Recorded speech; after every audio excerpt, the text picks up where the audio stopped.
ನಾಳೆ ಮತ್ತೊಂದು ಪುಣ್ಯ ಸ್ನಾನಕ್ಕೆ ಪ್ರಯಾಗ್ರಾಜ್ ಸಜ್ಜಾಗಿದೆ. ನಾಳೆ ವಸಂತ ಪಂಚಮಿಯ ಹಿನ್ನೆಲೆಯಲ್ಲಿ ಪುಣ್ಯ ಸ್ನಾನಕ್ಕೆ ಜನಸಾಗರವೇ ಹರಿದು ಬಂದಿದೆ. ಯಾವುದೇ ಅವಘಡ ಸಂಭವಿಸದಂತೆ ಯೋಗಿ ಸರ್ಕಾರ ಕಟ್ಟುನಿಟ್ಟಿನ ಕ್ರಮ ಕೈಗೊಂಡಿದೆ.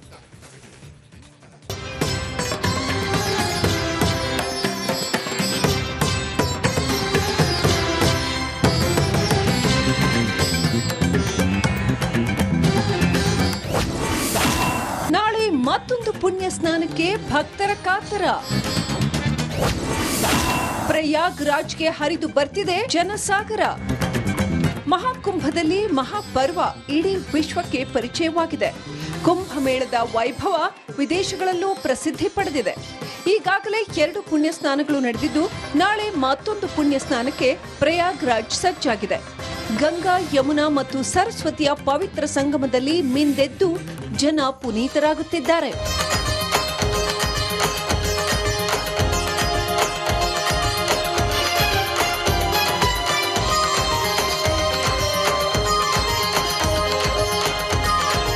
ಹೌದು, ಪ್ರಯಾಗ್ರಾಜ್ನಲ್ಲಿ ನಾಳೆ ವಸಂತ ಪಂಚಮಿಯಂದು ಪುಣ್ಯ ಸ್ನಾನ ನಡೆಯಲಿದೆ. ನಾಳಿನ ಪುಣ್ಯ ಸ್ನಾನಕ್ಕೆ ಕೋಟ್ಯಂತರ ಭಕ್ತರು ಆಗಮಿಸುತ್ತಿದ್ದಾರೆ. ನಾಳೆ ತ್ರಿವೇಣಿ ಸಂಗಮದಲ್ಲಿ ಮಿಂದೇಳಲು ತುದಿಗಾಲಲ್ಲಿ ನಿಂತಿದ್ದಾರೆ ಜನ. ಪುಣ್ಯ ಸ್ನಾನಗಳ ಮಾಹಿತಿ ನೋಡೋದಾದ್ರೆ, ಪ್ರಯಾಗ್ರಾಜ್ನ ತ್ರಿವೇಣಿ ಸಂಗಮದಲ್ಲಿ ಜನವರಿ 13ರ ಪುಷ್ಯ ಪೂರ್ಣಿಮೆಯಂದು ಮೊದಲ ಪುಣ್ಯ ಸ್ನಾನ ಕೈಗೊಳ್ಳಲಾಯಿತು. ಜನವರಿ 29ರಂದು ಮೌನಿ ಅಮಾವಾಸ್ಯೆಯ ದಿನ 2ನೇ ಪುಣ್ಯ ಸ್ನಾನ ನಡೆಯಿತು. ಇದೀಗ ನಾಳೆ ವಸಂತ ಪಂಚಮಿಯಂದು 4ನೇ ಪುಣ್ಯ ಸ್ನಾನಕ್ಕೆ ಸಕಲ ಸಿದ್ಧತೆ ಮಾಡಿಕೊಳ್ಳಲಾಗಿದೆ. ಫೆಬ್ರವರಿ 12ಕ್ಕೆ ಮಾಘ ಪೂರ್ಣಿಮೆಯಂದು 4ನೇ ಸ್ನಾನ ನಡೆಯಲಿದ್ದು, ಪುಣ್ಯ ಸ್ನಾನ ಫೆಬ್ರವರಿ 26ರ ಶಿವರಾತ್ರಿಯಂದು ನಡೆಯಲಿದೆ. ಇನ್ನು ಕಾಲ್ತುಳಿತ ದುರಂತದ ಬಳಿಕ ಯೋಗಿ ಸರ್ಕಾರ ಹೊಸ ನಿಯಮಗಳನ್ನು ಜಾರಿಗೊಳಿಸಿದೆ. ಕುಂಭಮೇಳದಲ್ಲಿ ಅಹಿತಕರ ಘಟನೆ ಮರುಕಳಿಸದಂತೆ ಕಟ್ಟುನಿಟ್ಟಿನ ಕ್ರಮ ಕೈಗೊಂಡಿದೆ. ಎಲ್ಲ ವಿವಿಐಪಿ ಪಾಸ್ಗಳನ್ನು ರದ್ದುಗೊಳಿಸಲಾಗಿದೆ. ಪ್ರಯಾಗ್ರಾಜ್ನಲ್ಲಿ ಒನ್ ವೇ ಸಂಚಾರ ಜಾರಿಗೊಳಿಸಲಾಗಿದೆ. ಎಂಟ್ರಿಗೊಂದು ಮಾರ್ಗ, ಎಕ್ಸಿಟ್ಗೊಂದು ಮಾರ್ಗವನ್ನ ನಿಗದಿಪಡಿಸಲಾಗಿದೆ. ಕುಂಭಮೇಳದ ಸ್ಥಳದಲ್ಲಿ ನೋ ವೆಹಿಕಲ್ ಝೋನ್ ಘೋಷಿಸಲಾಗಿದೆ.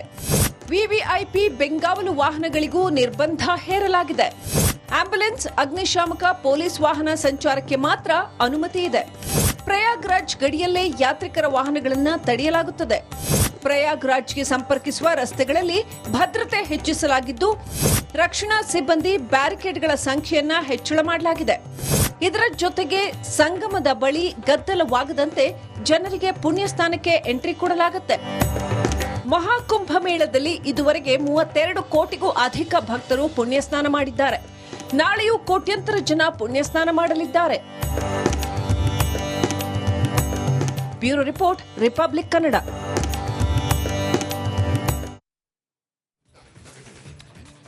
Okay, right. ಇನ್ನಷ್ಟು ಅಪ್ಡೇಟ್ ಪಡ್ಕೊಳ್ಳೋಣ. ಅಲ್ಲಿನ ಸ್ಥಿತಿಗತಿ, ಈ ಕ್ಷಣದ ಒಂದು ಸಂದರ್ಭ ಹೇಗಿದೆ ಅಂತ ತಿಳ್ಕೊಳ್ಳೋಣ. ನನ್ನ ಸಹೋದ್ಯೋಗಿ ರಂಜಿತ್ ಶಿರಿಯಾರ್ ಅಲ್ಲಿಂದ ಲೈವ್ ಕನೆಕ್ಟ್ ಆಗಿದ್ದಾರೆ, ಫೋನ್ ಕನೆಕ್ಟ್ ಆಗಿದ್ದಾರೆ. ರಂಜಿತ್, ಈ ಕ್ಷಣದಲ್ಲಿ ಯಾವ ರೀತಿನಲ್ಲಿದೆ ಪ್ರಯಾಗ್ರಾಜ್? ಯಾಕಂತಂದ್ರೆ ನಾಳೆ ಮತ್ತೊಂದು ಪುಣ್ಯ ಸ್ನಾನ ಬೆಳ್ಳಂ ಬೆಳಗ್ಗೆ ಸಂಭವಿಸಲಿದೆ. ಬ್ರಾಹ್ಮಿ ಮುಹೂರ್ತದಿಂದಲೇ ಆರಂಭ ಆಗತ್ತೆ ಪುಣ್ಯ ಸ್ನಾನ. ಆಮೇಲೆ ಯಾವ ರೀತಿ ಜನಗಳು ಹರಿದು ಬರ್ತಾ ಇದ್ದಾರೆ? ನಾಳೆ ಮತ್ತೆ ಕಾಲ್ ತುಳಿತ ಆಗದ ಹಾಗೆ ಎಲ್ಲ ಮುನ್ನೆಚ್ಚರಿಕೆ ಕ್ರಮಗಳನ್ನ ಯೋಗಿ ಸರ್ಕಾರ ಕೈಗೊಂಡಿದ್ಯಾ? ಹೇಗಿದೆ ಪ್ರಿಪರೇಷನ್ಸ್? ಖಂಡಿತವಾಗ್ಲೂ ಕೂಡ ಶ್ರೀಲಕ್ಷ್ಮಿ, ನಾಳೆ ವಸಂತ ಪಂಚಮಿ ಇರೋದ್ರಿಂದಾಗಿ ಲಕ್ಷಾಂತರ ಸಂಖ್ಯೆಯಲ್ಲಿ ಯಾತ್ರಿಕರು ಆಗಮಿಸ್ತಾರೆ. ಕೋಟ್ಯಾಂತರ ಸಂಖ್ಯೆಯಲ್ಲಿ ಯಾತ್ರಿಕರು ಆಗಮಿಸ್ತಾರೆ ಬೇರೆ ಬೇರೆ ಕಡೆಗಳಿಂದ. ಹಾಗಾಗಿ ಅದಕ್ಕೆ ಬೇಕಾದಂತ ಎಲ್ಲಾ ಸಿದ್ಧತೆಗಳನ್ನು ಕೂಡ ಯೋಗಿ ಸರ್ಕಾರ ಮಾಡಿದೆ. ನಾವೀಗ ಇದೇ ಸ್ಥಳದಲ್ಲಿದ್ದು ಸಂಪೂರ್ಣವಾದಂತ ಚಿತ್ರಣವನ್ನ ತೋರಿಸ್ತಾ ಇದೀವಿ. ನೋಡಿ, ವಸಂತ ಪಂಚಮಿ ಅನ್ನೋದು ಬಹಳ ಪಾವಿತ್ರ್ಯವಾದಂಥದ್ದು. ಮಹಾಕುಂಭಮೇಳದಲ್ಲಿ ಸುಮಾರು 3 ಶಾಹಿ ಸ್ನಾನಗಳು ಬಹಳ ಪವಿತ್ರ. ಅದರಲ್ಲಿ ಮಕರ ಸಂಕ್ರಾಂತಿಯ ದಿನ ನಡೆಯುವಂತ. ರೈಟ್, ಥ್ಯಾಂಕ್ ಯು ರಂಜಿತ್ ಡೀಟೇಲ್ಸ್ಗಾಗಿ. ಇನ್ನು ಪ್ರಯಾಗ್ರಾಜ್ನಲ್ಲಿ ಈ ಮಹಾಕುಂಭದ ಮಹಾಪರ್ವದಲ್ಲಿ ಕರ್ನಾಟಕದ ಸಂತರ ಸಮಾಗಮವಾಗಿದೆ. ಸುತ್ತೂರು ಶ್ರೀಗಳ ನೇತೃತ್ವದಲ್ಲಿ ಹಲವು ಸಂತರು ಪುಣ್ಯ ಸ್ನಾನ ಮಾಡಿದ್ದಾರೆ. ಬೀದರ್ನಿಂದ ಚಾಮರಾಜನಗರದವರೆಗಿನ ಸುಮಾರು 25 ಸ್ವಾಮಿಗಳು ತ್ರಿವೇಣಿ ಸಂಗಮದಲ್ಲಿ ಮಿಂದೆದ್ದಿದ್ದಾರೆ.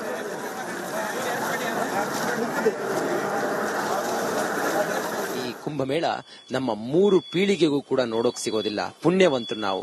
ನಮ್ ಜೊತೆಲಿ ಸುತ್ತೂರು ಮಠದ ಶ್ರೀಗಳಿದ್ದಾರೆ. ಪಾವಿತ್ರ್ಯ ಸ್ನಾನವನ್ನ ಮಾಡಿ ಗಂಗಾರತಿಯನ್ನ ಮಾಡಿ ಈಗ ನಮ್ ಜೊತೆಲಿದ್ದಾರೆ ಸುತ್ತೂರು ಮಠದ ಶ್ರೀಗಳು. ಗುರುಭ್ಯೋ ನಮಃ. ಗುರುಗಳೇ ಹೇಳಿ, ಮಹಾ ಕುಂಭಮೇಳ ತಮಗೆಷ್ಟು ವಿಶೇಷ? ಪ್ರಯಾಗ್ರಾಜ್ನಲ್ಲಿ ಮಹಾಕುಂಭಮೇಳ ನಡೀತಾ ಇರತಕ್ಕಂತಹದ್ದು ಈ ದೇಶದ ಸಮಸ್ತ ಭಕ್ತರ ಒಂದು ಸೌಭಾಗ್ಯ ಹಾಗೆ ಅಂತ ಭಾವಿಸಬೇಕು.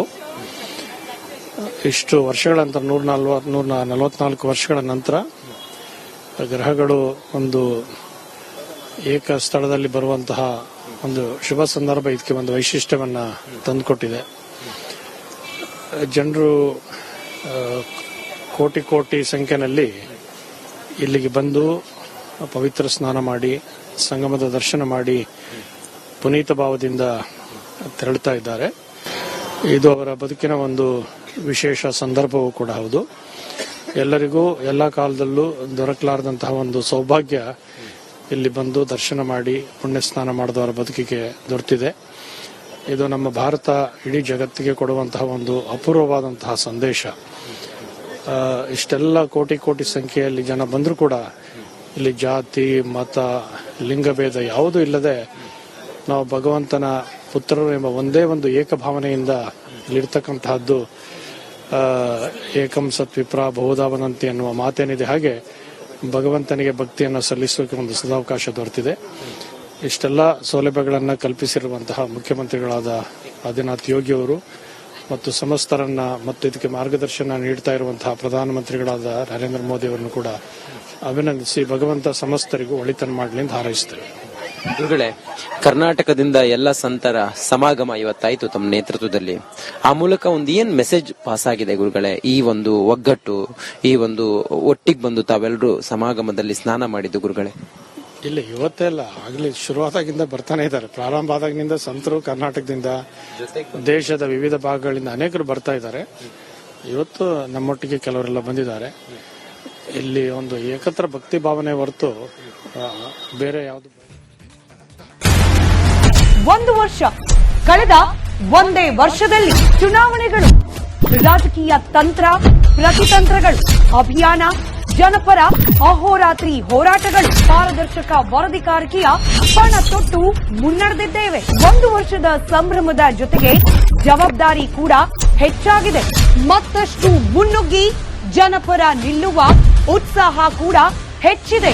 ಯಾಕಂದ್ರೆ ಇದು ರಿಪಬ್ಲಿಕ್ ಕನ್ನಡ, ನಿಮ್ಮದೇ ಧ್ವನಿ. 1 ವರ್ಷದ ನಿರ್ಭೀತ ಪತ್ರಿಕೋದ್ಯಮ ರಿಪಬ್ಲಿಕ್ ಕನ್ನಡ, ಇದು ನಿಮ್ಮ ಧ್ವನಿ.